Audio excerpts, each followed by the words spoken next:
Quelles sont les implications d'un pacte de sang en amour et quels en sont les dangers? C'est ce que nous allons découvrir au travers de la relation qui a existé entre Mapalo et Muika.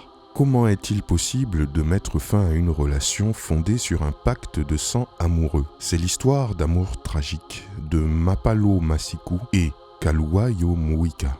Cette histoire d'amour ne s'est pas bien terminée et elle sert d'avertissement à quiconque a l'intention de construire une relation sur un pacte de sang amoureux.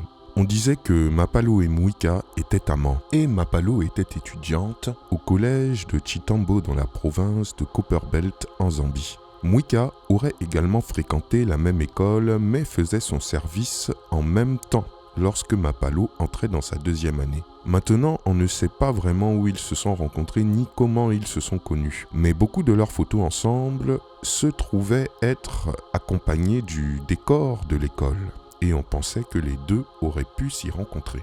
La plupart de leurs photos étaient centrées sur des salles de classe et les campus. On ne sait pas combien d'années ils sont restés ensemble avant que l'incident ne se produise. Mais à juger par la période de Mapalo à l'école, on pourrait remarquer que les deux pourraient être ensemble depuis plus d'1 an ou 2. Il y a très peu d'informations sur les turbulences de leur relation, mais il semble que les deux s'entendaient plutôt bien. On ne sait pas comment les amoureux ont décidé de se séparer, mais selon Muika, il y avait une alliance de sang et il l'avait déjà fiancée, alors comment était-il possible qu'elle veuille quitter la relation ?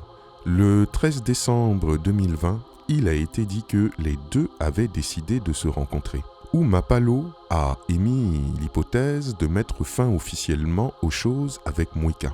Cette dernière avait rencontré quelqu'un d'autre. Ce nouvel homme s'appelait Patrick, et Mapalo affirmait qu'elle était follement amoureuse de lui, mais plus de Muika. Il semble qu'elle n'ait pas communiqué cela plus tôt à son ex-conjoint.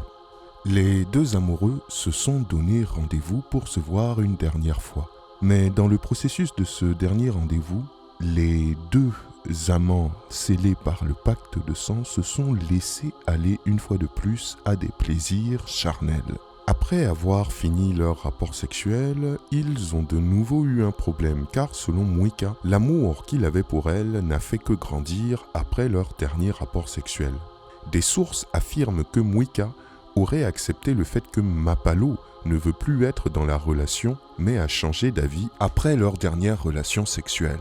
Lorsque Muika était contrarié après avoir compris que Mapalo voulait toujours se mettre avec un autre homme après ce dernier acte sexuel, il l'a attaqué et a serré le cou de la jeune fille avec ses mains. Elle était morte à ce stade par manque d'oxygène, mais comme si cela ne suffisait pas, Muika a cassé une branche d'arbre et a fracassé la tête de la jeune fille en la défigurant complètement. Après avoir fini cette atrocité, il a appelé son ami et lui a dit tout ce qu'il avait fait. Il a dirigé son ami vers l'endroit où il pourrait trouver son corps et a également affirmé qu'il allait mettre fin à ses jours. Il a fait savoir à son ami que son téléphone serait ouvert sans mot de passe et que tout ce qu'il voulait récupérer, il pourrait le récupérer dans son téléphone.